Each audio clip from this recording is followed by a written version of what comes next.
Okay, let's pick up where we left off.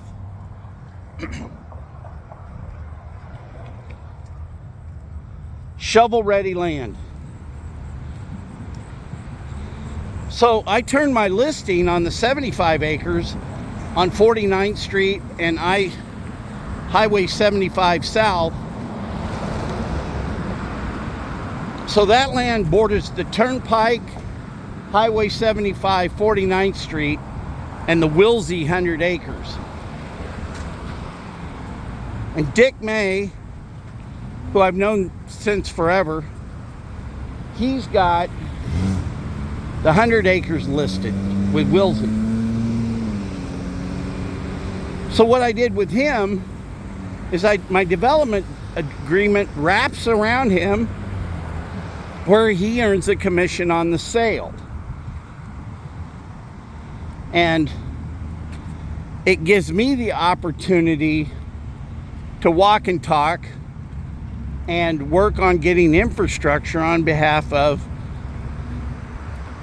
my 75 acres, now 100 acres, now 175 acres.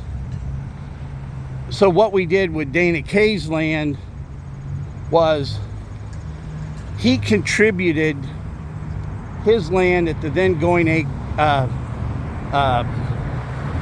acreage price of $3,000 an acre, and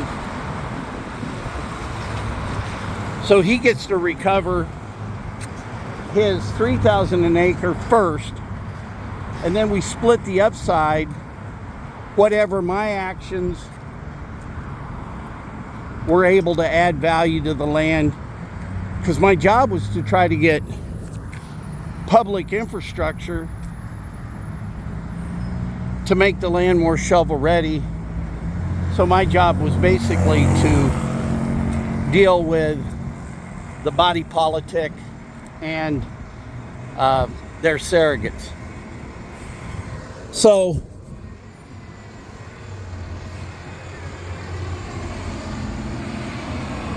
I approached Dave Herman, who his family was in the excavating business. Dave's just like an all-around good guy, and was basically able to enter into the same agreement as I did with Wilsey.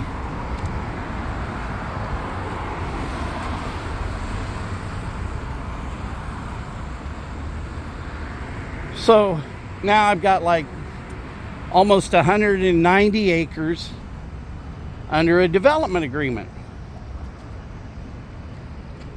And this is where it all changes. The whole thing changes. So now I have to send paperwork to Doug Kinzinger, head of the chamber, head of Go Topeka. And I think, and perception's reality. That's why when Matt Pavarnak and his little bow tie tries to act like, well, I'm not in that deal. He's like the guy under the bleachers looking up girls' skirts but saying he's not looking. That's Matt Pavarnak right there.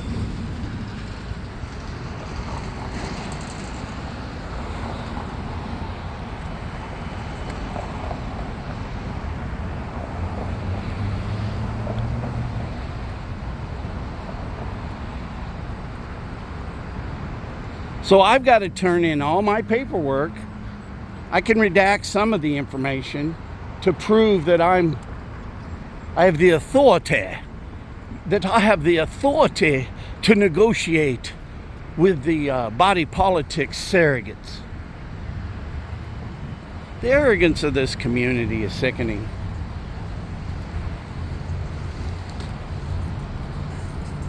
And all Go Topeka's people are bought and paid for. In fact, there was this guy named Mel Chapman, and you can confirm this with a fella named Joe Ledbetter, because Joe Ledbetter stood down there and called Mel Chapman a liar.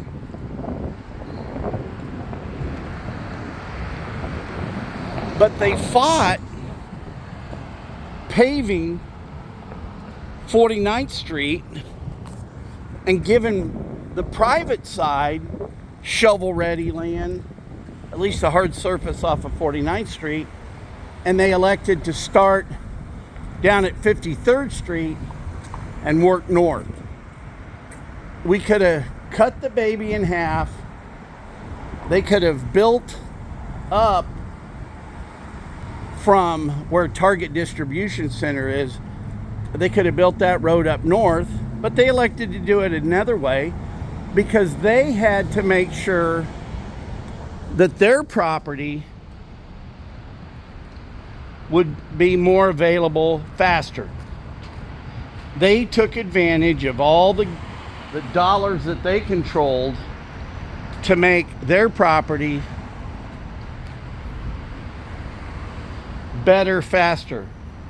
And therein lies the whole issue from which the rest of this story is gonna go. Now I'm here, I gotta get some coffee. So I'm gonna take a break for a second.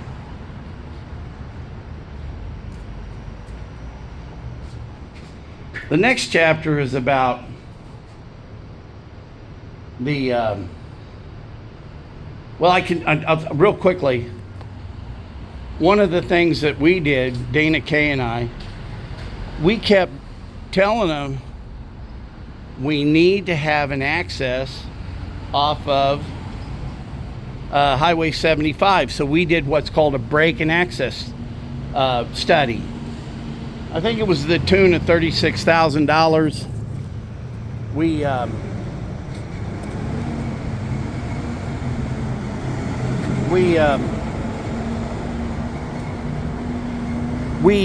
paid for it, or we paid for our half, and Dana was kind enough for me to, I settled up with Dana for my half at the closing date, because Dana has the ability to carry me as a developing partner.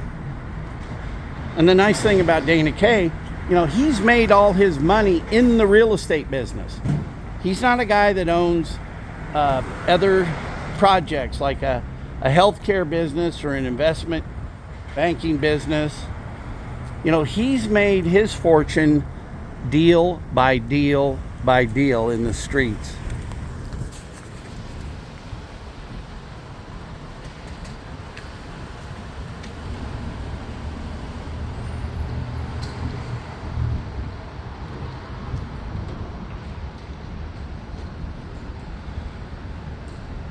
So the whole idea with the getting the break and access and the exit off of Highway 75 is to, number one, first and foremost is to get the truck traffic off of the surface streets and get them into the Commerce Park as fast as you can. All right, I'm gonna get some coffee and then we'll get back online with the unwinding of the Commerce Park as far as it relates to Henry McClure. But first I'll tell you another story. A very interesting little story.